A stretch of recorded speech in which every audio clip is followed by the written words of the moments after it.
Alright guys, तो आज के इस वीडियो में हम देखने वाले हैं हैश डिफाइन प्री प्रोसेसर। इससे पिछले वीडियो में हमने प्री प्रोसेसर के बारे में देखा था सब कुछ, किस तरीके से प्री प्रोसेसर काम करता है और प्री प्रोसेसर की कितनी कमांड्स होती हैं और प्री प्रोसेसर क्या होता है। तो अगर आपने मेरा वो पिछला वीडियो नहीं देखा है तो आप उस वीडियो को जाके देख सकते हैं अच्छे से। मैं इस वीडियो की लिंक आपको डिस्क्रिप्शन में प्रोवाइड कर दूंगा या फिर आपको आई बटन में मिल जाएगा। तो फ्रेंड्स, आज के इस वीडियो में हम सीखेंगे hash define pre processor command के बारे में। तो फ्रेंड्स, करते हैं वीडियो को स्टार्ट। और वीडियो को स्टार्ट करने से पहले यदि आपने वीडियो को लाइक नहीं किया तो लाइक कर दीजिए, चैनल को सब्सक्राइब नहीं किया तो सब्सक्राइब कर दीजिए और बेल आइकन को दबाना मत भूलिए ताकि जब भी मैं कोई नई वीडियो अपलोड करूं तो उसका नोटिफिकेशन आपको सबसे पहले मिले। तो फ्रेंड्स, करते हैं वीडियो को स्टार्ट बिना किसी देरी के। Let's go.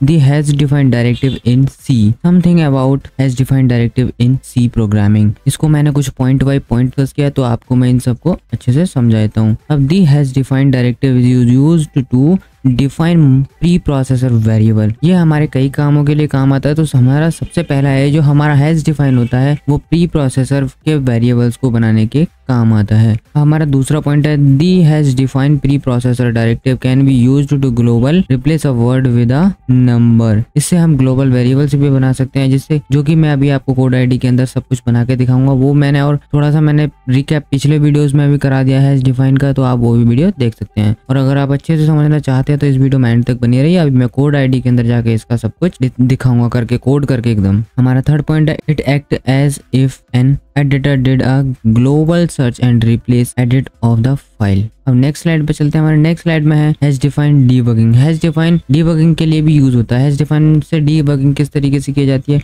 अब hash define directive can be used for debugging. Hash define debugging करने के लिए भी यूज होता है सी प्रोग्रामिंग के अंदर। अब नेक्स्ट पॉइंट है हमारा we can have printing statement that we only want active when debugging. अब जैसे अभी when we can protect them in a ifdef block follows. अभी आपको ये समझ में नहीं आएगा डिफ क्या होता है, जिससे कि मैंने ये आपको समझाया नहीं है। प्री प्रोसेसर इफ एंड डिफ को शुरू करता हूँ। अगर ये वाला माइक्रो डिफाइन है तो आपको क्या करना है, तो आपको ये ब्लॉक चलाना है। अगर ये वाला माइक्रो डिफाइन नहीं है तो ये नहीं करना। इस तरीके से हम डिबगिंग कर सकते हैं। पहले तो कोई माइक्रो बना लेंगे, फिर इफ डिफ और इफ एंड डिफ की मदद से अगर इफ डिफ माइक्रो डिफाइन है तो काम करना है। और अगर हम चाहते हैं कि ये माइक्रो आगे काम ना करे तो हम क्या करते हैं, उस माइक्रो को बंद करने के लिए इफ एंड इफ। इसका मतलब इफ एंड डिफ माइक्रो जो बना हुआ है उसको एंड कर दो, मतलब खत्म कर दो। तो इस तरीके से हम डिबगिंग भी कर सकते हैं। अब नेक्स्ट स्लाइड पर है हमारा micro using hash define in C. Hash define preprocessor जो डायरेक्टिव होता है या कमांड होती है उसकी यूज करके हम माइक्रोज भी बना सकते हैं। अब we can also create micro using hash define. Micro operates much like function.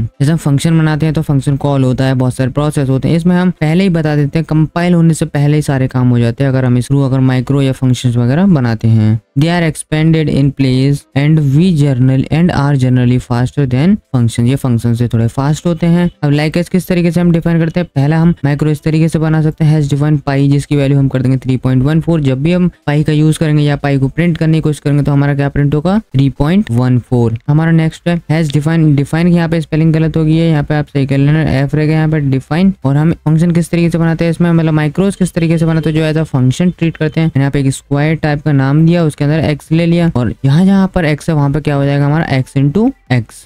तो ये सब समझने के लिए माइक्रो किस तरीके से बनाते हैं और ये हैश डिफाइन से हम ये जो यहाँ पे ये मैंने बनाया ये किस तरीके से बनाते हैं। और यहाँ पे इफ एंड डिफ का यूज भी हम करेंगे अगले वीडियोस में। तो अभी चलते हैं हैश डिफाइन को देखने के लिए अपनी कोड आईडी के अंदर। तो फ्रेंड्स, मैं चलता हूँ अपनी कोड आईडी के अंदर। तो फ्रेंड्स, मैं आ चुका हूँ अपनी कोड आईडी के अंदर। यहाँ पे मैं एक फाइल बना लेता हूँ। यहाँ पे फाइल बना लेते हैं define.c के नाम से। मैंने यहाँ पे एक फाइल बना ली। अब मैं अपना एक मेन टू स्निपेट लिख लेता हूँ। यहाँ पे मैं अपना मेन टू स्निपेट लिखता हूँ। मेन टू स्निपेट लिखा मैंने यहाँ पे। अब मैं यहाँ लिख देता हूँ to use hash define preprocessor in C. बस मैं यहाँ से इसको कॉपी करता हूँ जिससे कि मैं इसको प्रिंट भी कर सकूँ। मैंने यहाँ से कंट्रोल सी किया और यहाँ पे इसको प्रिंट कर दिया। अब एक बार प्रोग्राम को रन करके देख लेते हैं। मैंने यहाँ से प्रोग्राम को रन किया, हमारा ये प्रिंट हो गया। अब यहाँ पे मैं आपको बना के दिखाता हूँ। सबसे पहले मैं बनाता हूँ एक वेरिएबल किस तरीके से बनाते हैं हैश डिफाइन की हेल्प से। मैंने यहाँ पे बोला हैश डिफाइन ए और उसमें डाल दिया मैंने 20। अब जब भी मैं इस वेरिएबल को प्रिंट करूंगा तो मेरा क्या प्रिंट होगा, 20 प्रिंट होगा। तो मैं यहाँ पे करता हूँ print F the value of A is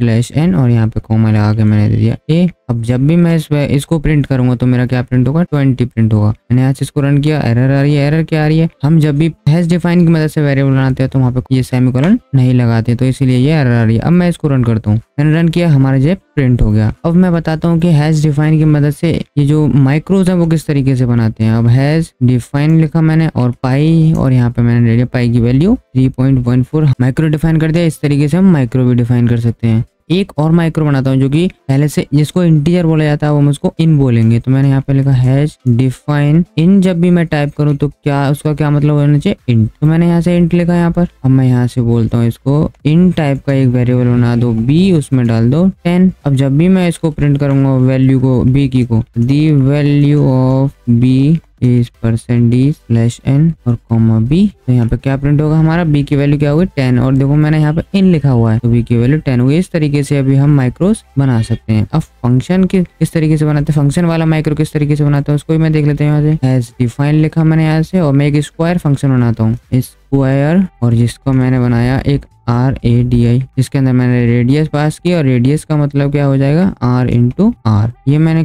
यहाँ पर रेडियस ही लिख लेते हैं, रेडियस इंटू रेडियस। इस तरीके से मैंने एक माइक्रो बना लिया। अब जब भी मैं इसको प्रिंट करने की कोशिश करूंगा तो यहाँ पे हम निकाल लेते हैं एरिया ऑफ सर्कल। तो मैं यहाँ पे प्रिंट किया the area of a circle is %f करा, मैं यहाँ पे /n लगाया, और यहाँ पे मैं करता हूँ कॉमा लगाया मैंने, पाई और इंटू लगाना पड़ेगा हम यहाँ पे, और स्क्वायर माइक्रो को कॉल करते हैं हम स्क्वायर, और इसके अंदर पास कर देते हैं r क्या होगा हमारे यहाँ पे रेडियस, जो भी रेडियस होगी हम अपनी रेडियस लगा लेते हैं। यहाँ पे इन टाइप का रेडियस वेरिएबल बनाया हमने r, और उसमें डाल दिया मैंने रेडियस अगर हमारी 5 है, मैंने 5 दे दिया तो क्या प्रिंट होना चाहिए। अब मैं इसको रन करता हूँ यहाँ से, तो हमारा क्या प्रिंट होगा, देखो इस वाले a वेरिएबल की वैल्यू आ गई 20 और b वेरिएबल की आ गई वैल्यू 10, ये वाला प्रिंट हो गया। अब यहाँ पे क्या प्रिंट हुआ, पाई r² फॉर्मूला होता है एरिया ऑफ सर्कल का निकालने के लिए। तो मैंने यहाँ पाई की वैल्यू इंटू कर दिया रेडियस का स्क्वायर, तो मैंने यहाँ पे r पास किया तो इसने क्या दे दिया मुझे, r इंटू r करके दे दिया। तो क्या हो गया हमारा एरिया ऑफ सर्कल, क्या हो गया हमारा एरिया ऑफ सर्कल हो गया 78.50। इस तरीके से हम हैश डिफाइन का यूज करते हैं। मैंने आपको सारे यूजेस बता दिए। हैश डिफाइन प्री प्रोसेसर किस तरीके से यूज होता है, और जो हैश डिफाइन प्री प्रोसेसर होता है वो हमारा कंपाइलेशन प्रोसेस से पहले चलता है। तो फ्रेंड्स आई होप आपको ये वीडियो पसंद आया होगा और आपको अच्छे से समझ में आया होगा हैश डिफाइन प्री प्रोसेसर किस तरीके से काम करता है। तो फ्रेंड्स आज के इस वीडियो में इतना ही, और वीडियो को एंड करने से पहले यदि आपने वीडियो को लाइक नहीं किया तो लाइक कर दीजिए, चैनल को सब्सक्राइब नहीं किया तो सब्सक्राइब कर दीजिए, और बेल आइकन को दबाना मत भूलिए ताकि जब भी मैं कोई न्यू वीडियो अपलोड करूं तो उसको नोटिफिकेशन आपको सबसे पहले मिले। तो फ्रेंड्स मिलते हैं नेक्स्ट वीडियो में, तब तक के लिए till then keep learning, keep watching and keep exploring. Bye bye.